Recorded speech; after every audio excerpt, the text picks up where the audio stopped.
the entire earth is covered with my passion. Hello, I'm John Rossi. I'm a touring drummer with a passion for animal conservation.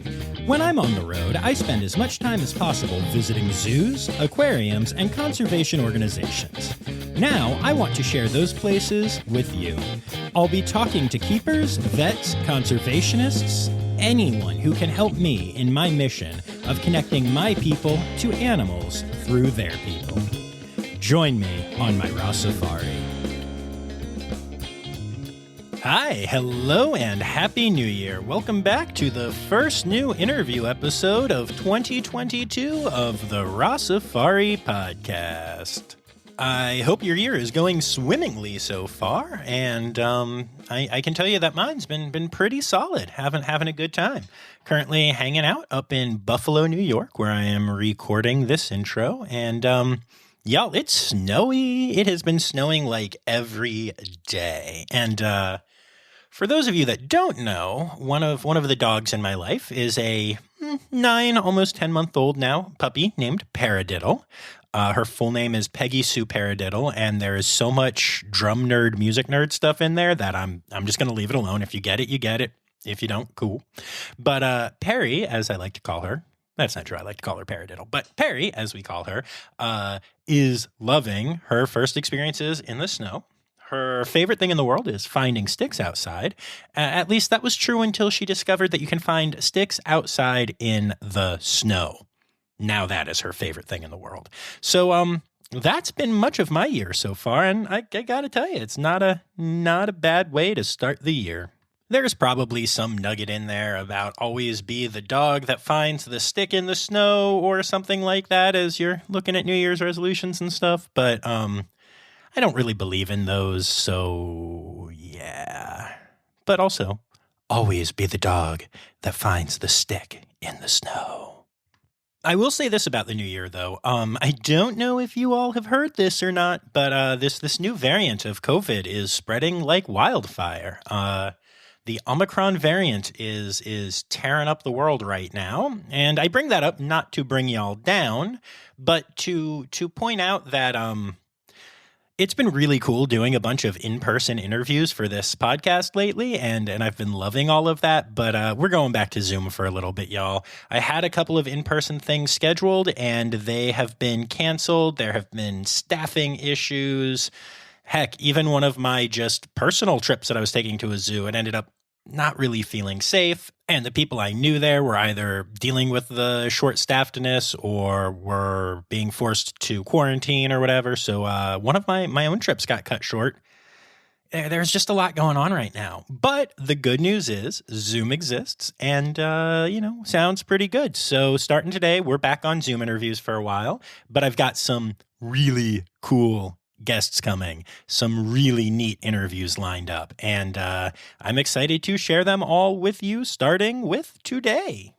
And in fact, I mentioned that New Year's resolutions aren't really my thing. I don't really believe in them, but I know a lot of people do, and serendipitously, this has all kind of worked out pretty effectively because this is a good episode for those of you who might be taking on the New Year's resolution that so many do to get into better shape and stuff like that. You see, my interview today is with PJ Beaven of ZooFit. Now, PJ has been a keeper at a bunch of amazing facilities, including SeaWorld, doing some time in New Orleans, and also working at Woodland Park Zoo in Seattle, one of my absolute favorite zoos. I love it out there. So you're going to get to hear a ton of really cool animal stories, don't you worry. But PJ also realized that in order to be able to properly take care of animals, you also have to take care of yourself. And with that realization, she started working on her own fitness and then put together a training program called ZooFit, which incorporates the ideas of training that people use at zoos and different animal activities and stuff into an awesome fitness program. And it's very zoo-focused and conservation-focused as well. So you're going to get to hear about some of that at the end of the interview as well. So there's lots of cool stuff coming your way, including a funny story from me after this commercial break. Today's episode is brought to you by Daydreamers Studios. Do you have stories and expertise to share with the world? Have you ever thought about starting your own podcasts? There's no better time to start than now with the help of a trusted production partner. Daydreamer Studios is a full-service production company that takes all the stress off your plate. You can focus on creating engaging content while they focus on recording, editing, audio engineering, hosting, and publishing on 22 platforms. Log into the advanced remote system with one click, and the Daydreamer team will be on the other end, ready for you to record everything you have to say. Owned and operated by Daydreamer Network, Daydreamer Studios continues on the company's mission to empower storytellers of all kinds by making podcasting accessible to all. For more information and current promotions, visit daydreamernetwork.com/studios. Okay, so funny story time, and then we'll get to the interview. The funny story is that I don't do a ton of research into all of my guests. I like our conversations to teach me who these people are, and that way y'all get to learn with me. It's pretty cool. But I do some research. I have to, just to see who I'm going to be talking to a little bit and get a little, couple of ideas in my head. And so PJ and I did not meet like I meet a lot of these people on social media. And as such, when I went to do a little digging, I don't know what I did, y'all. But somehow I found some like really skinny, ripped dude that I thought was PJ Beaven. And I was like, this is so freaking weird because there's no mention of animals anywhere or ZooFit anywhere, but whatever. This is clearly a person who cares about fitness. And so, okay, this is the dude that I'm going to be talking to. And that was fine, whatever. And that is what I thought until PJ joined me on Zoom and is a girl. And that's cool. I like talking to girls. I like talking to guys. I like talking to everybody. Y'all know that. But I have never been so wrong-footed at the start of an interview. Like, I usually have some idea of what to expect, and instead there was just the wrong person there. My first thought was literally like, oh, is this his like wife or something helping him, with technical issues or something? I don't know. And then she was like, hi, John. And I was like, oh my gosh, I somehow looked at the wrong profile entirely. So that is my fun story for you all. I'm a goober. And now you'll get to hear the interview that picks up, fortunately, after that. Oh, and fun story, I totally didn't tell her that happened. So PJ is just finding that out now with all of you. Here is my interview with PJ Beaven from ZooFit. Enjoy.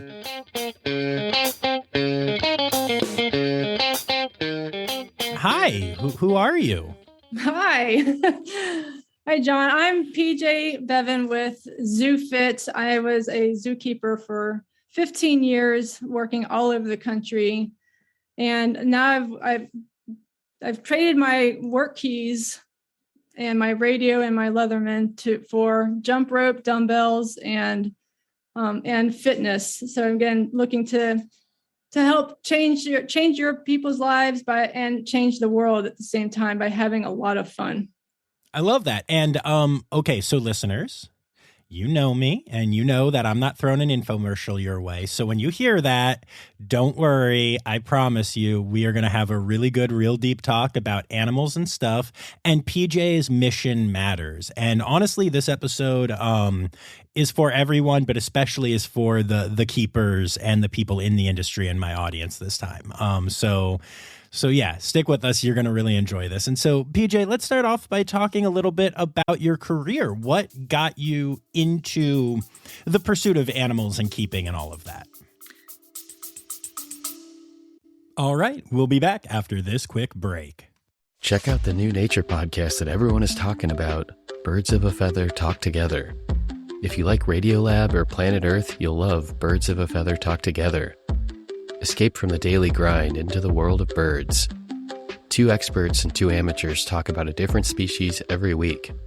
Recently, we talked about the osprey, burrowing owls, roadrunners, pigeons, giant hummingbirds, house wrens, sandhill cranes, and so many more. We have a lot of fun every week. Learn more about the incredible birds around you and some that you didn't know existed. Birds of a Feather Talk Together. You're going to like these birds. I guarantee it. I love that, because this is, again, what drives me with every passion that I have. So when I was 5 years old, I was in Florida with my family, and I saw my very first dolphin show. And I pointed to the dolphins. I said, "Mom, that's what I want to do when I grow up."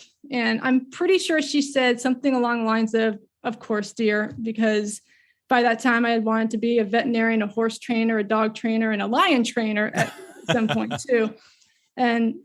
But to her and my dad's credit, they signed me up for a swim team at 5 years of age, and I became a really good swimmer. And 15 years later, I got my first job as an animal care specialist at SeaWorld, and I worked there for 7 years. Well, I worked there actually for 10 years, and then moved to New Orleans, worked with more marine animals, and then added birds to my repertoire.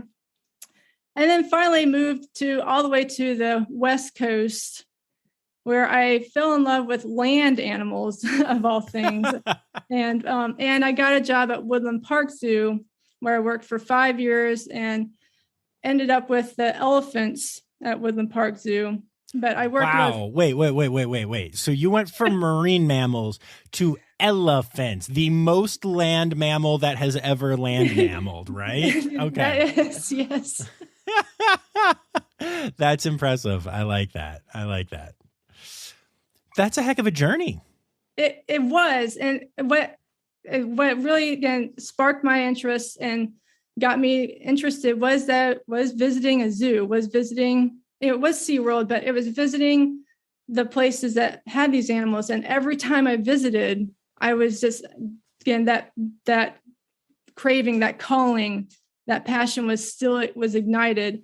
And when I got into the field, when I was in college, I wanted to pay it forward. It wasn't like a selfish feeling anymore. It wasn't just, I want to play with animals. It was, I want to inspire the next generations of PJs in this world, and to just share this just wonderful world that we have with animals. And again, back then it was marine life, but now I've been working with I've worked with land, air, and water. So the entire earth is covered with my passion, and that is really what just drives me all along, just wanting to take the best care of these ambassadors to their species, to, again, make sure that they shine as bright as they can for the visitors and for the public to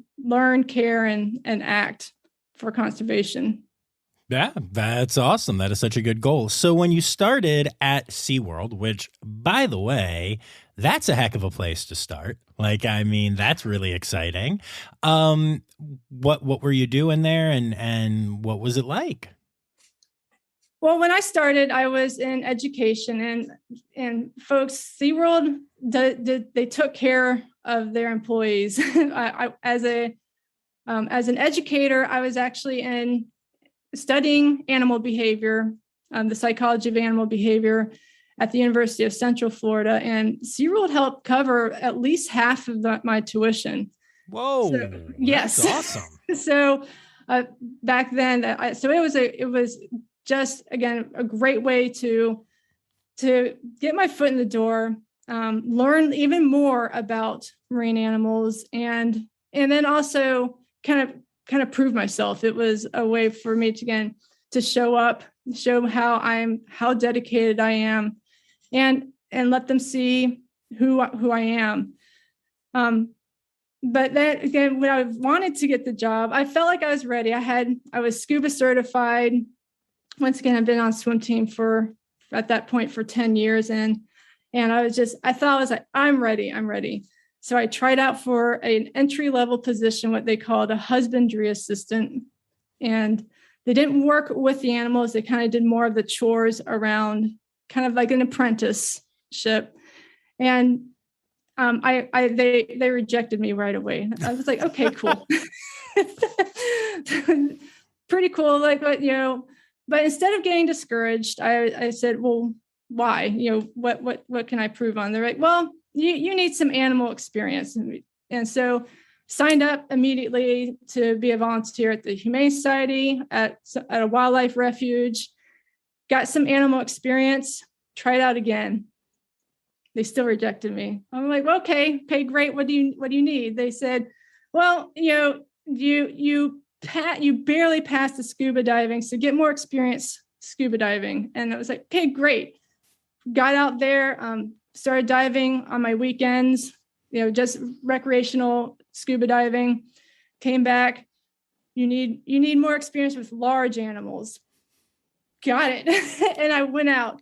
And so every time I would try out, rather than get discouraged, I would just learn from that experience. And that was a powerful first lesson. It's just never give up. And eventually, after seven times of trying out for the animal care position, they finally accepted me. You wore them down. Good job. It was a little bit of wearing them down, a little bit of them, the worst that could happen is it didn't work out and I would quit or they would fire me. And instead they said that I proved my worth, and I moved up in the ranks and became an animal care specialist. So at that time, I think SeaWorld has changed their departments a little bit since I've left. But at that time, animal care took care of all the marine mammals that were not in shows. So that included the seals and sea lions, the dolphins, the animals at Wild Arctic, polar bears, belugas, walruses, and we were in charge of the manatee rescue program. Oh, wow. Yes. So that is really what drove me. Once again, that conservation calling. I was responsible for helping rescue, rehabilitate, and then release manatees back in the wild. And talk about a feel-good emotion, a feel-good job when you bring in a manatee that is sick, injured, or just any animal. But for me, the manatee is sick, injured, or orphaned. It's like the small little baby calves, and we're bottle feeding them, and then we're getting them strong again. And then we're tagging them. We're putting in a little chip under their skin and sending them back out because they're all better. They're ready to go back out in their natural environment. That's really, really powerful. Yeah, that's amazing. It meant a lot. And those kind of things kind of shaped me as well. I realized that we make a joke, and I think other zookeepers can relate to this, but the running joke was the animals eat better than me. and it's true that the animals are eating restaurant quality fish. The food that was delivered for the manatees, for example, were heads of romaine lettuce. They came from the same people that delivered to restaurants. It wasn't just like the leftover scraps from the grocery store. It was actually restaurant quality that we were giving our animals. So the running joke is they eat better than me. I was trying to wolf down ramen noodles. The truth is, it's really not a joke between what you're saying right now and, like, honestly, one of the grossest jobs that I've ever had, and it was a very brief time, but as I was trying to find my way, and doing the music thing and stuff, I actually worked at a daycare very briefly. And I'm sorry. Oh yeah, it was, that was what you would call not a good fit. But part of my job was to microwave the food for kids sometimes and everything. And, that stuff barely qualified as food, and it was barely to code. And sometimes, a day or two past the expiration date. And I did not appreciate how those kids were being fed, especially knowing what their parents were paying to keep them there for a week. And I haven't thought about that I blocked that. That whole thing is just one big blocked memory in my brain. But yeah, no, there are definitely every zoo animal that I have seen or talked to anyone about eats better than those kids were eating. I can guarantee it. We really do care about what goes into the animals' bodies, and that was something that was interesting that helped change my life later, much later down the road. But things that I remember from my entire career, that our animals eat really well, and not just well, but healthy. We're not giving them junk food. You don't see, a McDonald's coming up to the zoo to deliver food for any of the animals, but they're eating well and they're eating healthy. And so, but as time, wears on, as life happens, I decided, like, let's spread our wings. Let's see where else we can go. And I actually was recruited to go to the Aquarium of Americas in New Orleans. So we packed up, and I felt like I was going north. That's because hilarious. It was technically, technically it would be, yeah, technically.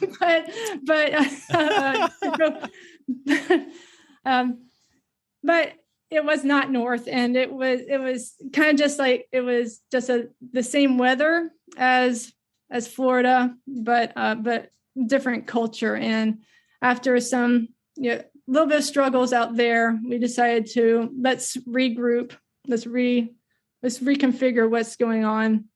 And my husband and I decided, where does the sun not shine that much? And we chose Washington State. And so I'm looking at a map and I'm like, okay, Washington State's pretty big. Where are the animals? Where's the place where I'm going to be able to again call my home? And Seattle called, because Seattle was there because there's several zoological facilities, not just in Seattle, but Point Defiance, Northwest Trek, Seattle Aquarium. So we were like, let's head to Washington. And I refer to the Space Needle as the mothership that called me home, because I do not know why I hadn't come out here much sooner, but it's been such a blessing for me, my family, my home. I call this my home now. That's awesome. I have only been to Seattle once, but I really, really loved my time there, and I'm really desperate to get back. West Coast in general is just a really happy place for me. Every time I get to California, I feel like I just got back home. And so I get that. Sometimes there's the right place for you, Mm-hmm. and it's awesome that you found it. But you're not getting off that easy. Tell me what you worked with and the kind of work that you did at the Audubon Aquarium of the Americas, which is a lot of alliteration. Yeah, it is a lot of alliteration. So the Aquarium Americas, I came in as a kind of a dual aviculturist and sea otter trainer. And so we're working with their 2 sea otters, and then also with their penguin collection, their macaw collection, and they're very small but powerfully, impactful raptors. So they had 3 owls and a red-tailed hawk there. So that was my responsibility. The otters were adorable. They're adorable. Yes. little ankle biters. My worst injury. It's a toss up, but my worst injury, I'm going to say, is from a sea otter. I went 7 years, folks, without one injury. I worked with dolphins. I worked with polar bears. I worked with walruses. Never got injured. 3 or 4 months into working with sea otters, and the male bit me on my shin, through my rubber boots, through my jeans that I was wearing at the time, punctured my skin, and I needed to get a tetanus shot. It was Very painful. Oh, no. Very painful. Sea otters have the bite pressure of a black bear.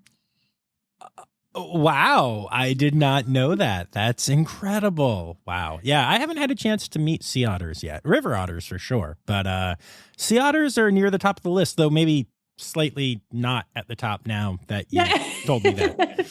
Now I'm maybe a little afraid of them. But yeah, that's really cool. And scary, but cool. But yeah. So, well, again, to a little juxtaposition is the male we didn't get along very well. He had his favorite keeper and it was not me. that was very plain. But the female, Emma, she was just adorable. And, I working with her, she would, again, roll on her back. You could feel how soft, how incredibly dense their fur is. And even to the point where I could train her to open her mouth, as I'm showing everyone on my, showing all your listeners. Yes, showing everyone on our audio podcast. We ask our animals to open their mouth. Zookeepers know which motion I'm doing right now. She's got her fingers pointed up. I will say I've learned a lot because you're right. Anytime you talk to a keeper, when they talk about a behavior, they do it, like you said. Yeah. They always do. And so I've kind of picked up on some of the more common, training hand gestures and stuff, and have definitely exploited that at a zoo or two when I've been seeing animals and just like, oh, I wonder if I could get you to open your mouth right now, sea lion. Boop. Oh, good job. Yep, that worked. I'm the worst. An older me would probably not appreciate that. I'm careful. I don't do any like craziness, but every once in a while I'll just do a small one to see if I can get away with it. Yeah. So, but oh, that's awesome. Sea otters are really cool. And I've also kind of noticed that, like, I don't know, most times the keepers talk about bites and stuff. There's a certain giggle to it. There's almost some pride in the fact that it happened because you love the animal so much. You know what I mean? I was not proud. I said most of the time. Well, but that's funny. Again, where it is, there's like, where's the lesson? This is where I've learned to just take all these instances and where's the lesson in this instance. So instead of saying, oh, this was just a horrible incident, what happened? Well, what happened was and again, trainers are going to understand this idiom is I hadn't set myself or Buck up for success. So before the training session, we would prop the door open to the exhibit because Buck didn't like me very much. So I wanted an easy escape route so he didn't attack me. That one day that I got bit, there wasn't a toy available. He wouldn't bring me a toy. And so I placed their ice treat that we would give them at the end of their session. I placed that against the door to keep it propped open. However, at the end of the session, what did I do? I picked up the ice treat, threw it in the water, and what happened to the door? It closed. It closed, yeah. And even though there was an ice treat in there, in Buck's mind, he had an opportunity that he wasn't going to miss. So the lesson I learned, again, the literal lesson I learned was bring a toy when you're working with Buck and to keep the door propped open. But the general lesson was set yourself up for success. We always set the animals up for success. We again focus on the positive. We do the smallest, easiest thing that they can do to succeed in that session. And then we gradually grow from there. But we set the animals up for success. So do the same for yourself. Is so important. It's taking care of ourselves. What's the one small thing that you can do today to set yourself, your day up as a trainer, as a zookeeper, as a human being? How can you set yourself up for success for that day? All right, we'll be back after this quick break. Hi, this is Kathy Hill from the Indian River Lagoon National Estuary Program. We're all about restoration projects in progress this season on One Lagoon, One Voice. Learn about the great strides the lagoon community is taking to restore and protect the Indian River Lagoon. Each week, we dive deep into discussions with scientists, resource managers, and nonprofit leaders to explore lagoon issues and solutions. From oyster reefs to clam restoration, algae blooms to muck, you'll learn all about the projects we're tackling to bring the Indian River Lagoon back to health. Click the link in the show notes to follow One Lagoon, One Voice, learn about the IRL Council, and explore our unique lagoon.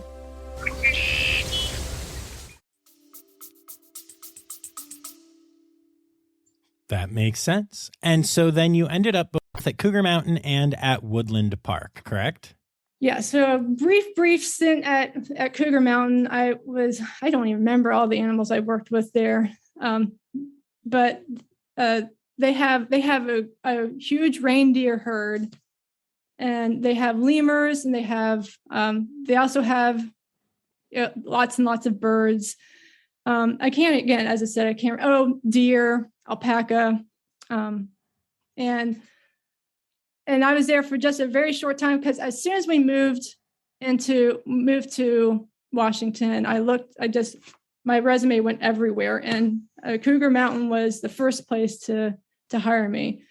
And then right after that, Woodland Park, I felt a little bad, but right after Cougar Mountain hired me, I got interviewed for Woodland Park, and they hired me too. And I'm like, I'm sorry. Yeah, that's fair. Woodland Park, from listening that Woodland Park is one of my faves, even though I've only been there once, but I really love that zoo.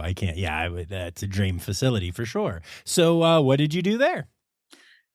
Well, my first year was once again all over the park. We could be here all day talking about those animals too, but I eventually picked up a permanent position with the elephants at Woodland Park Zoo. We had a really small herd. We had 3 female elephants, 2 Asian elephants, Chai and Bamboo, and 1 African elephant, Watoto, who stole my heart from Aww. day one. Yes, it was unrequited though.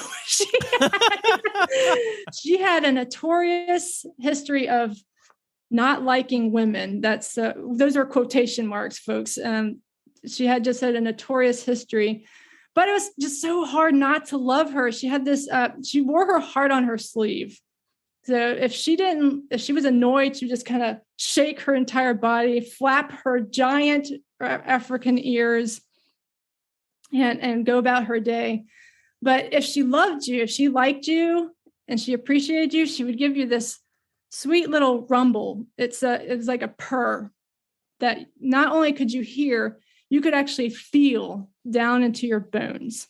Aww. And so again, it was hard not to like this very larger than life personality. Being the trainer that I am, I resigned that she was never going to love me, but I needed her to at least work with me, right? Right. That is important. Just do what I'm asking you to do. Raise your foot up. So to compensate for me having boobs, I just, I kind of switched my mentality with her. I was just really focused on getting her to work with me. So I would save her favorite treats for when I was working with her. So I would give Bamboo and Chai some cantaloupe, but I would save most of it for Watoto. And again, and things like that. And the other thing is, again, I shortened her sessions when we first started working with her, and I gave her a lot more choice than she might have even been used to. So when we first started, I'd ask her to raise her foot so we could do some footwork to make sure caring for her nails, filing her nails, trimming out the bottom of her feet pads. But it was kind of uncomfortable for her. So I might have her hold her foot for just a couple minutes, and then I'd give her a break, and then I'd let her back outside. And I think it annoyed the other keepers, right? We were not done. And I'm like, yep, she was.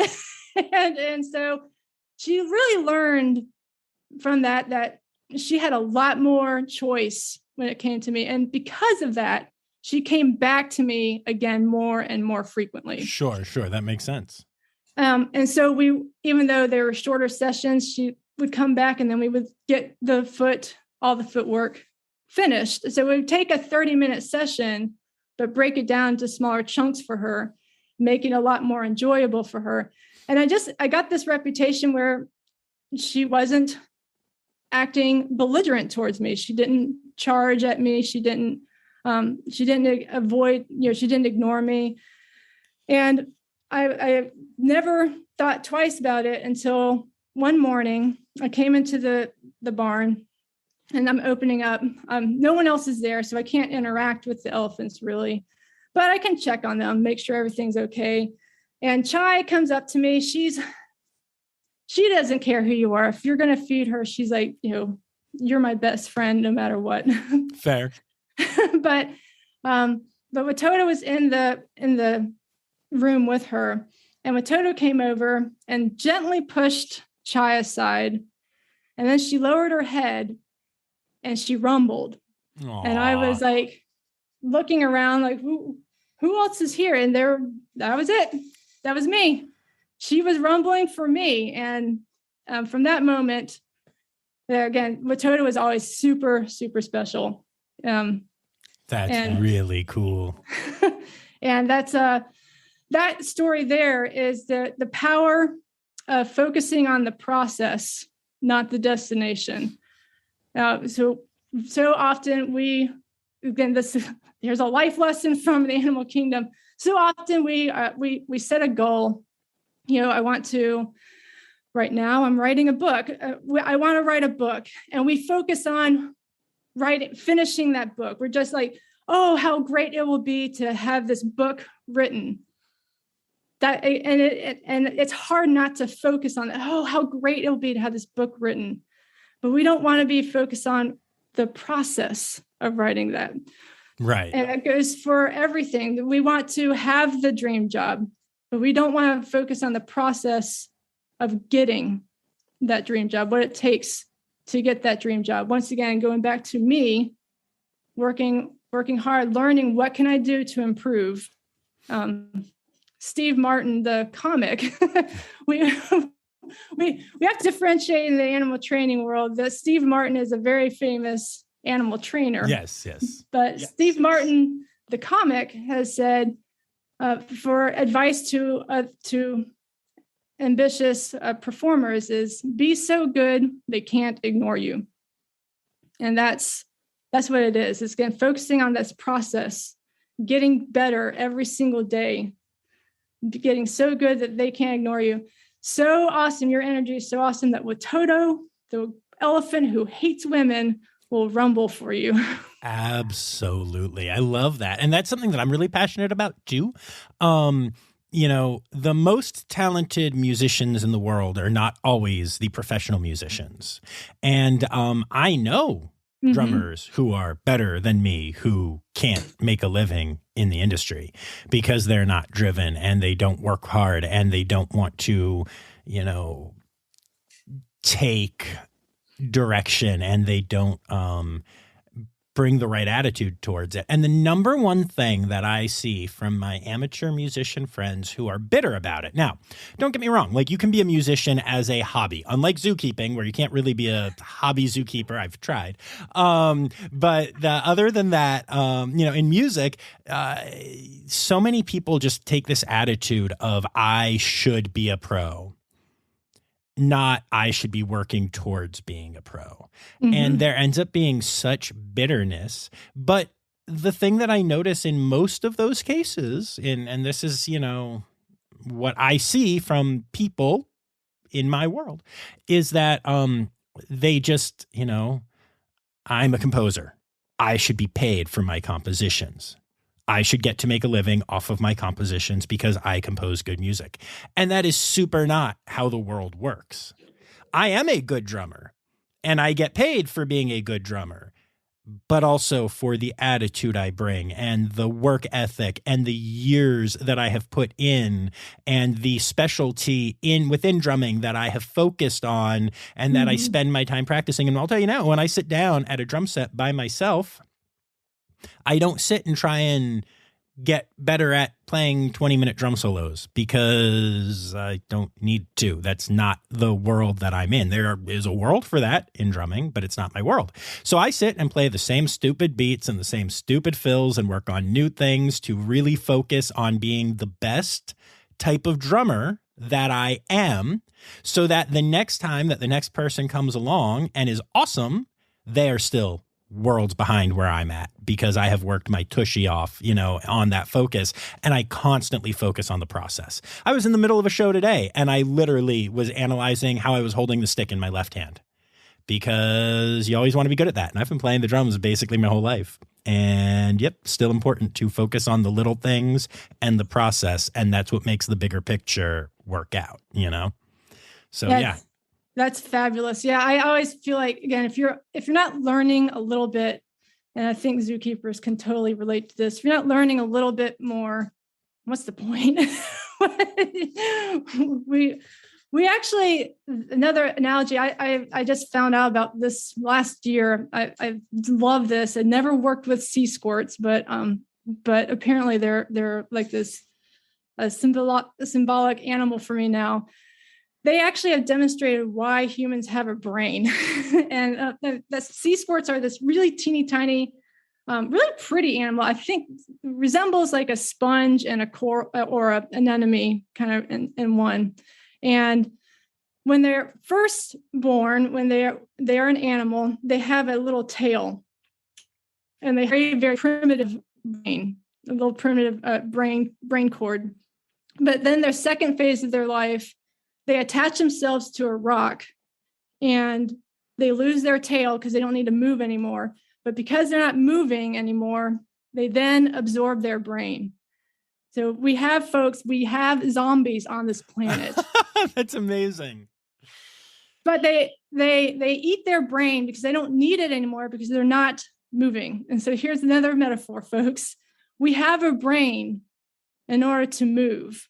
And I don't mean this and we do mean this on a literal level. That is, again, literally why we have a brain. But I also look on that figurative level. We're here on this earth to move forward, always progress, always keep moving forward. And again, that little lesson from the sea squirt is why, because if you don't move, literally or figuratively, you might as well become a sea squirt zombie and eat your brain. And just attach yourself to the ocean floor. All right, we'll be back after this quick break. Animals are taking center stage in research, not just as objects for human benefit, but as beings with rich histories and geographies. Join me, Claudia Herzenfelder, on the Animal Turn podcast as I interview leading scholars about emerging ideas and concepts in animal studies.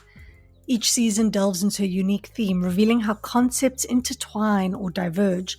And this kind of discussion encourages a deeper reflection about animals and their broader contexts. So far, the podcast has considered themes as wide-ranging as law, politics, sound, the urban, and biosecurity. If you are interested in animals and unpacking the ways we know them, find the Animal Turn podcast wherever you listen.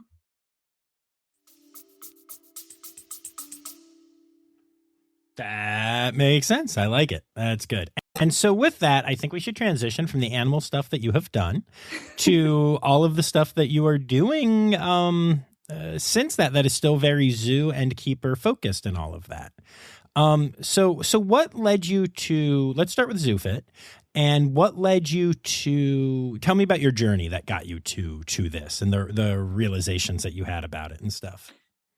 Yeah, as we were chatting earlier, it's very, very still animal focused. So again, sorry, so you still get animals, folks. Yeah, on this podcast, that's real weird. I know. But I was working with elephants. I worked with elephants for about 5 years, and I would say year three or four, I at that point had early stage arthritis in both knees. My knees were in horrible shape. I had bad back. I had neck pain. I had migraines, fatigue, all the very physical symptoms of burnout, of compassion fatigue. And I also had all the mental symptoms too. I was, again, very tired, very moody, low energy. I would give 150% at work and come home and just crash. Absolutely no energy to do anything else. And because of that, I was on the brink of leaving the job, and I didn't have any idea what I was going to do. I just was so stressed out. I couldn't take it anymore. And I don't know what made the light bulb go on, but I just remember very visual. I was chopping up some treats for the elephants, and I had to stop mid-chop because the light bulb came on, and I had this thought: how on earth can I take care of these animals if I'm not taking care of myself? And that question changed everything for me. It became that big why. So I had that big why when I was 5 years old. And that's that big why that kept me from giving up every time I was rejected to getting into this field. But now I had a new big why. And so I had my dream job, but in order to be the best zookeeper that I could be, I had to start putting myself first a little bit. In order to take care of the elephants, I had to take care of myself. And so that, as I said, changed everything. I looked at fitness in a very new light. My husband at the time had joined I have to tell this quick little story because it does jump to the next aha I had. My husband had joined a CrossFit gym, and he saw some amazing changes. And I mean, amazing changes. He changed physically, but also his demeanor. So I was like, sweet, CrossFit works for you. It's got to work for me. So I joined his CrossFit gym, and it sucked. It sucked so hard. Because again, I had these early stage arthritis. I had bad knees. I couldn't do the squats. I couldn't do the box jumps. I couldn't do their burpees, the running. Everything just sucked so bad. And not just oh, I'm tired sucked. I mean, painful. I cannot do this sucked. And not to mention the fact that CrossFit gym's schedule did not work really, really well with mine. It was either an hour before, after work, and again, a little bit of a waste. So I almost quit as soon as I had started. And I couldn't wrap my mind around this. I'm like, well, it works for Chris. Why isn't it working for me? And then the second light bulb came on. I was like, that's because what works for one animal in training doesn't necessarily work for every animal. There is no the way in working with animals. There is no the way in getting fit. And to this day, I'm so grateful that I had such a horrible experience, because I wouldn't have had that aha moment. Right. So I had that aha moment, and I was like, okay, so you know what? There's no the way to fitness. There's no the way to training animals. What if, since I'm doing this to be a better zookeeper, what if I start using these principles on myself? What if I use the training principles and the enrichment and everything else that I do as a zookeeper? What if I started doing that on me? What if I became the trainer and the animal? And once again, everything changed from there. That's awesome. So tell me about tell me about it. What changed? How did that change? And the reason that I'm asking this is not just to tell your story, but because, I said, I have a lot of keepers in my audience, and talk to them. Yeah. Tell them why this matters. So this matters the most because I've done, and I'm sure a lot of us have done, tons and tons of fitness and diets and losing weight or getting fit, getting in shape programs just for like 3 to 6 months. And then we fall right off the wagon and we get back to where we were.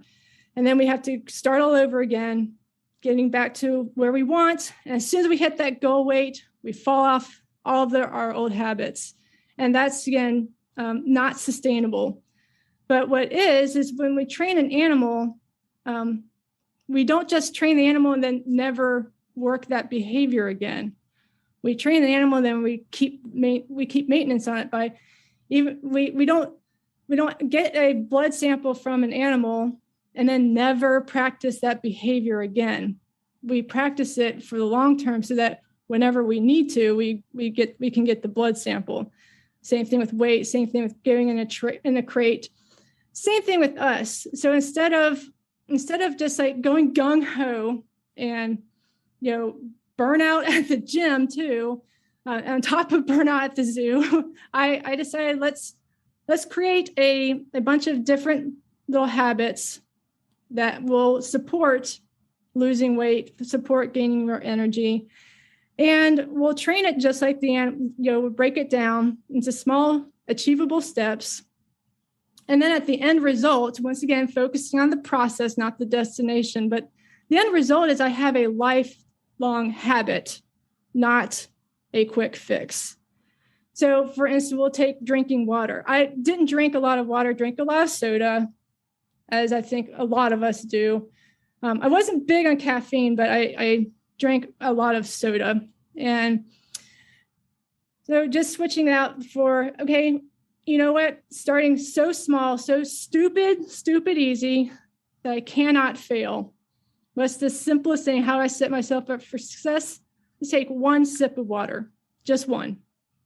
And then what do we do, folks? When the animal does the correct behavior, we reinforce ourselves. Now, let me put a caveat. I do not mean like you eat candy. I was just going to say, do you get a piece of like Zooprene every time you take a sip of water? I'm intrigued.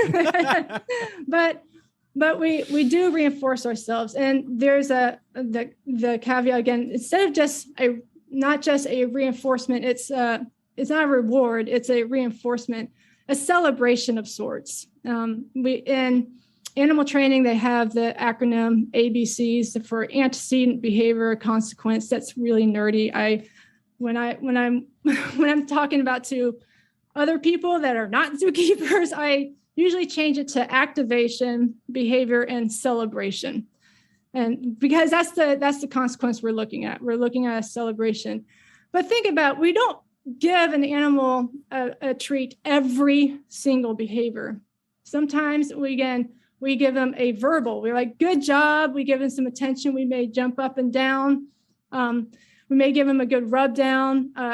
One of the dolphins I worked with, he absolutely loved when I would karate chop his back. He would just sit there and roll over and let me just karate chop all the way down to the point where I didn't even need food to have a session with him. He would just do the behavior and then get the karate chop for his reinforcement. That's adorable. Yeah, it really was. To be clear to those listening, since she's doing the karate chop, you can't see it. We're not talking about an actual karate chop. We're talking about a like back massage kind of karate chop. You weren't assaulting the animals, just to clarify. Right. Well, yeah, as everyone can plainly see on the podcast. But yes, it was like a very quick chop down the back, like I guess a Chinese massage. I don't know. I don't have those type of massages, but we don't have to have food. But there is also a way that we train the animals. We call secondary reinforcer, getting nerdy again. We call a bridge, and that's kind of what I started developing in my own kind of routine. Is every time I again had a sip of water, I would release a little bit of dopamine in my brain by like literally raising my hands up in the air and going, woohoo, I'm awesome. And it sounds ridiculous, but those celebrations and laughter is another way to release dopamine. So making myself laugh and recognizing my accomplishments helps actually start craving that habit, because our brain wants that feel-good dopamine. And so every time it wants me to celebrate again. And so it starts telling me, hey, get that sip of water.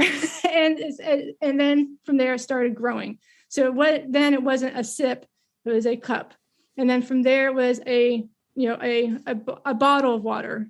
And then from there, it was like, a whole day of 64 or 100 ounces of water, whichever one is you decided is best for you, and celebrating every step of the way. Creates, again, lifelong habit versus a very quick fix. Right. And all of this makes sense, but comes from your experience with training animals, which is pretty great because, we're animals. Right. It's hard for us to remember that, but yes, we're all animals. We all have, again, the same drive that our animals at the zoo have. So whether you are training a dolphin, a sea lion, an elephant, a gorilla, a red panda, their brains are actually all wired the same. When we reinforce a behavior, that we are encouraging it to occur again, because the brain starts craving the consequence that comes afterward. When we punish, we are teaching ourselves what not to do.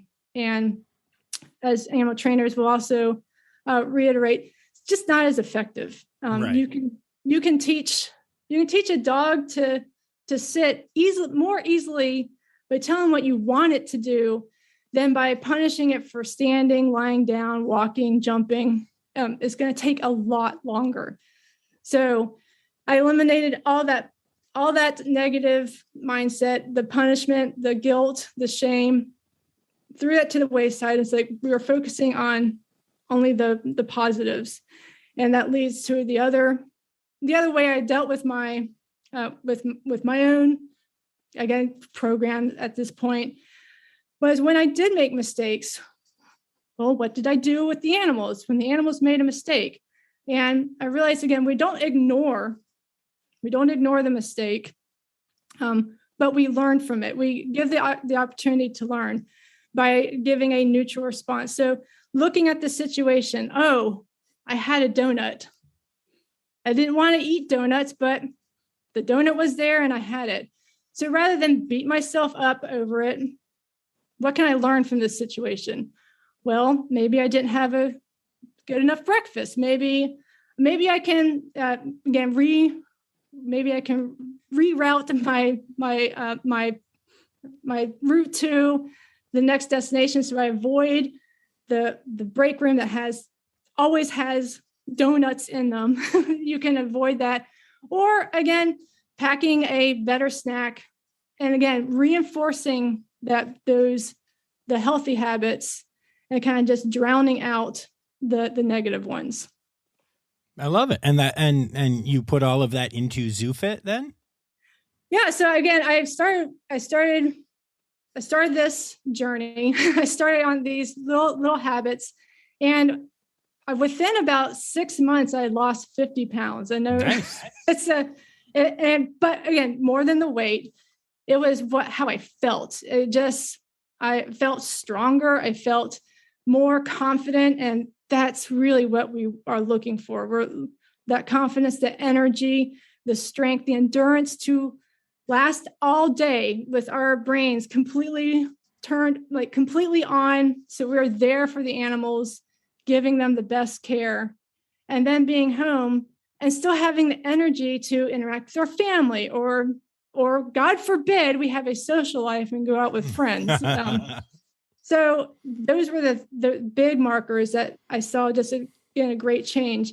This started with taking care of myself, putting myself first so that the animals could be first too.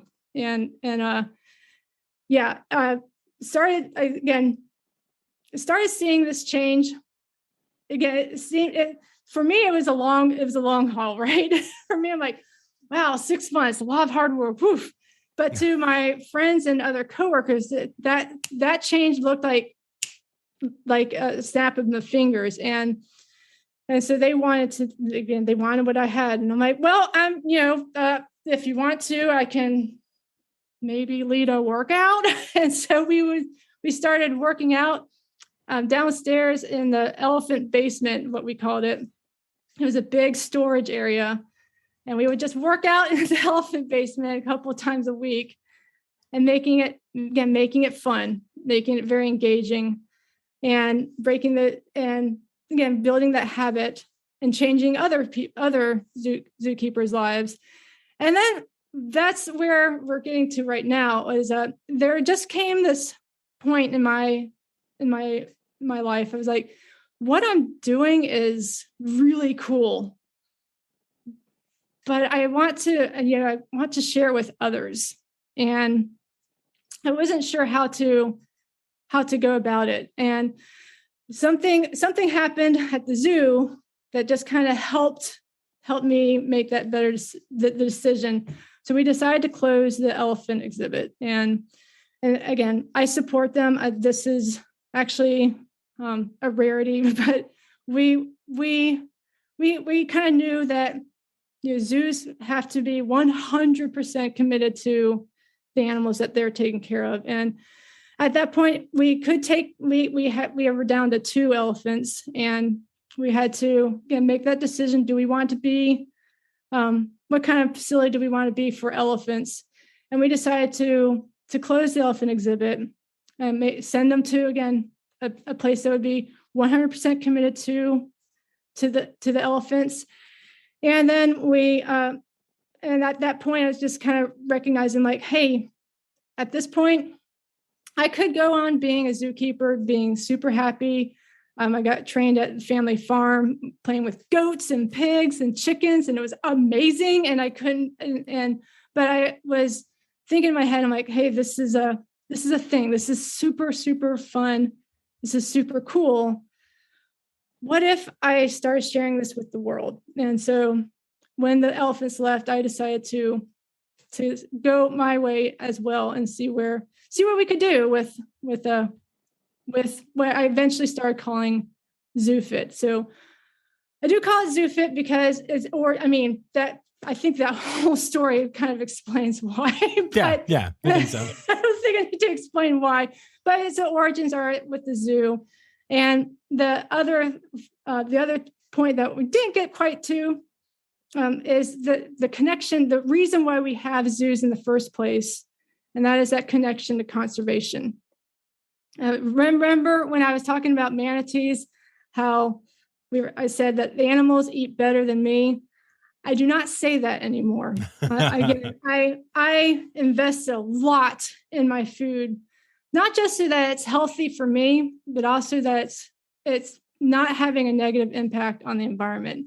Our food and our fitness and our health is so interconnected to the planet. I can't believe we haven't figured this out already. Again, taking care of yourself so you can take care of the animals just so happens to help you take care of the planet too. All right, we'll be back after this quick break. What if I told you scientists discovered 100 new species in the deep ocean? Why did crocodiles survive extinction? Megalodon. How did it go extinct? Hey, it's me, Forrest Galante, wildlife biologist. You might know me from Joe Rogan's podcast or my various TV shows like Extinct or Alive and Shark Week.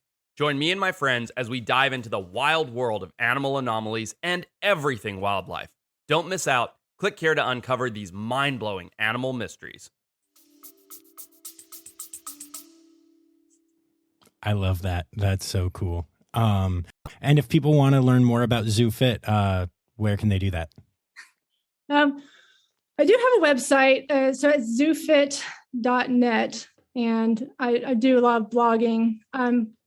And Yeah, that's again, I'm kind of doing some reevaluation. I'm not very big on social media. I have to admit, I listen to podcasts and that's about it. Good life choices. Good life choices. To Rossifari and that's about it. Love it. But so I'm kind of reevaluating it. There's a chance you might be able to see me on YouTube, on Facebook, but right now, zoofit.net is definitely the best way to learn a little bit more.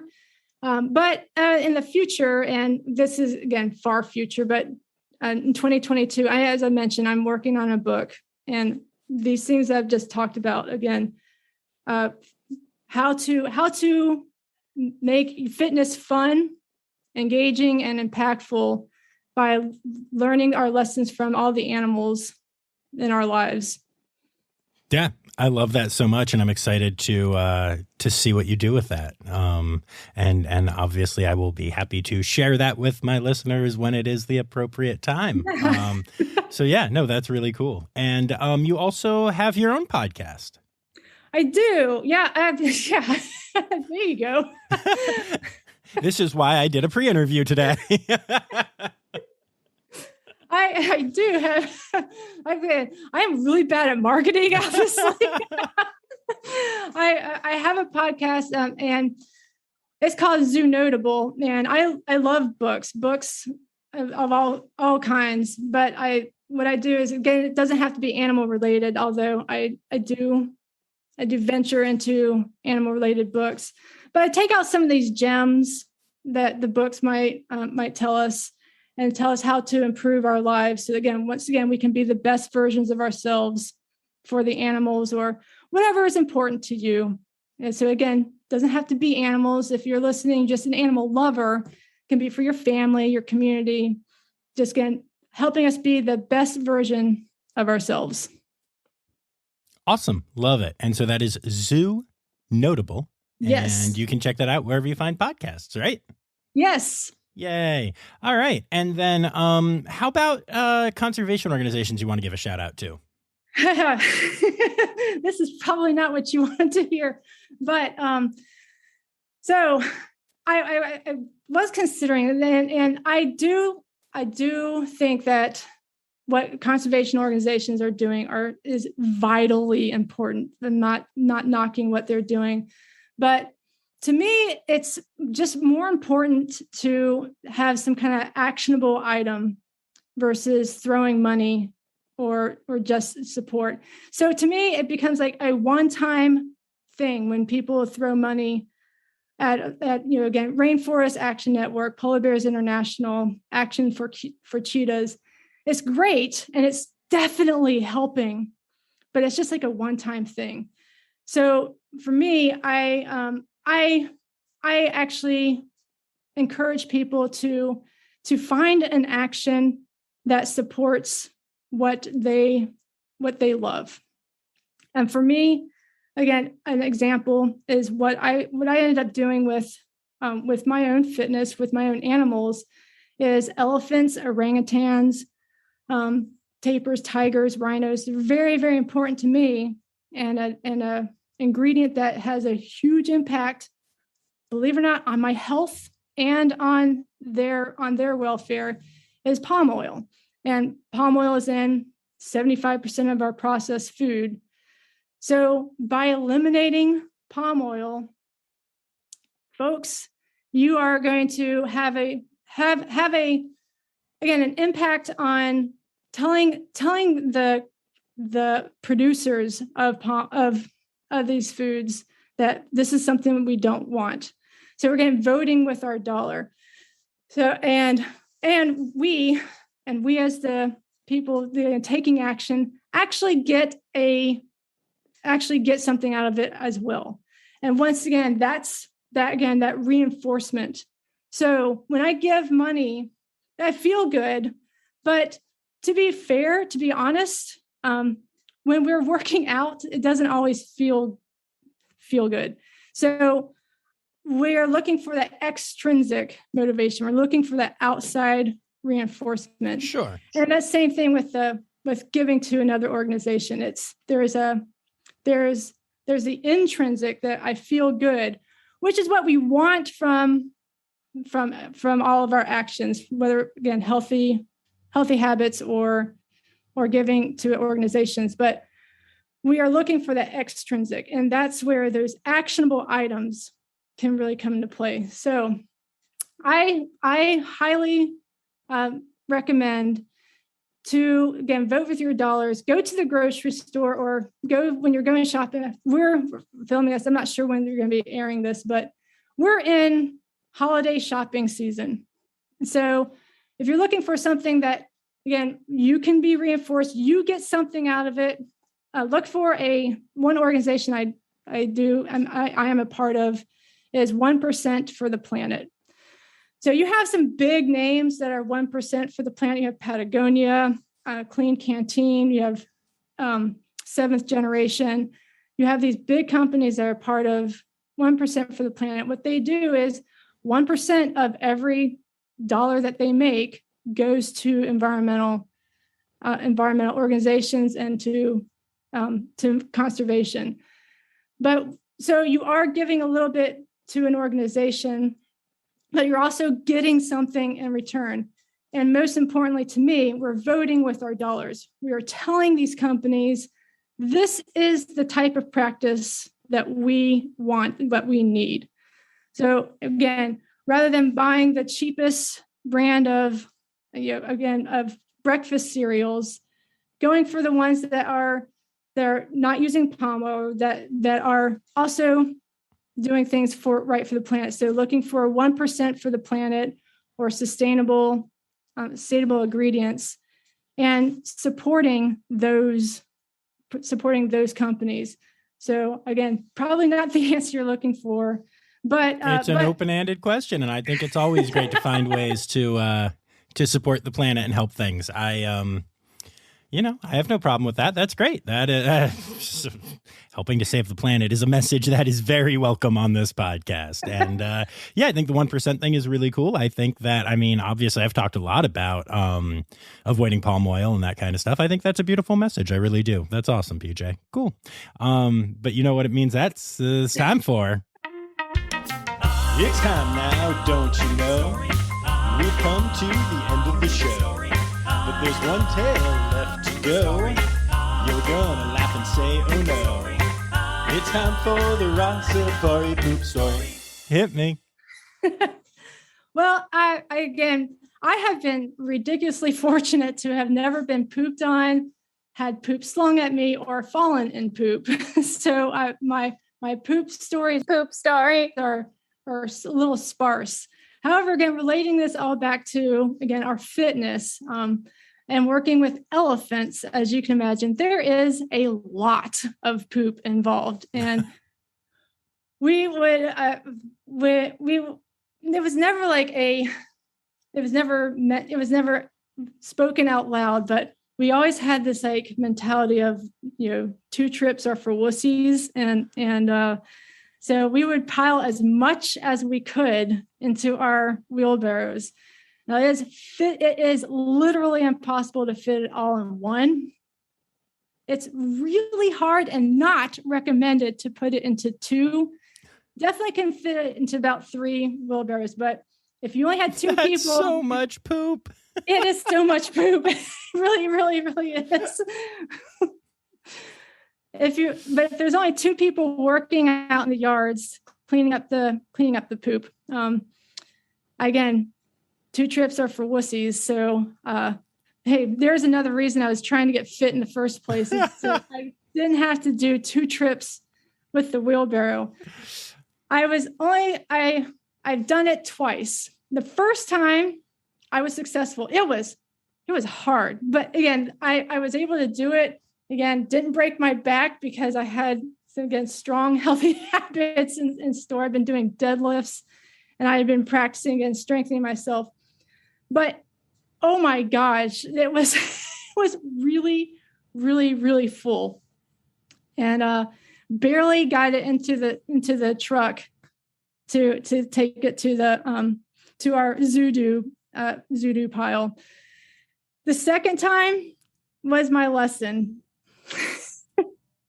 My lesson of, if you have, just take a second trip.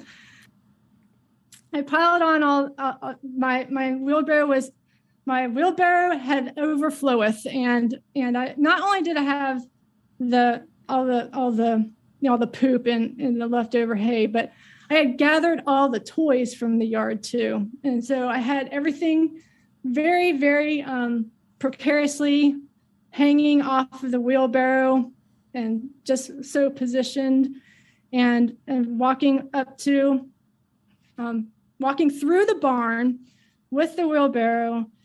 Yeah, you guys know what's coming. Did not make it to the truck. Dumped it in the hallway. That's unfortunate. Yeah. And again, we're talking about close to 250 pounds of poop that's now in a hallway where people walk through, and all this to try and save an extra 5 minutes. I end up spending, another half an hour probably trying to get all the poop off into the truck, and then hosing that water down, squeegeeing it, and making it presentable for people to then walk back and forth through. So again, I was strong enough to do it, but doesn't mean just because you can, doesn't mean you should. Another life lesson from PJ. Amazing. Well, thank you so much for taking the time to do this. This has been a lot of fun. Yes, thank you so much for having me. Love you guys, everything that you've done. Thank you.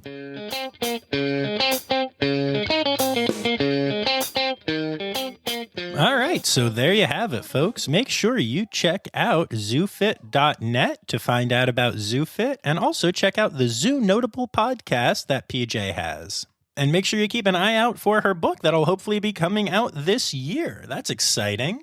Now, I don't know if you heard it in the background just there or not, but my puppy Lexi, different than Paradiddle, is whining a lot. And so I'm going to go give her dinner, because that's clearly more important than working on the podcast. At least to Lexi it is.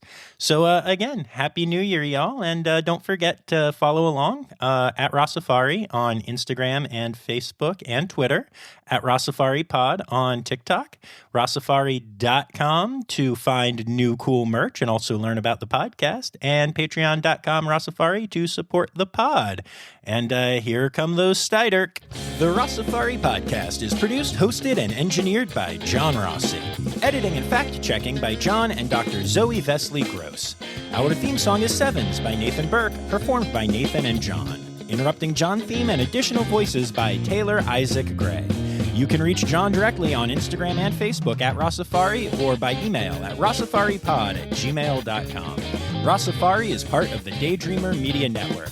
Now, stop listening to me and go visit a zoo.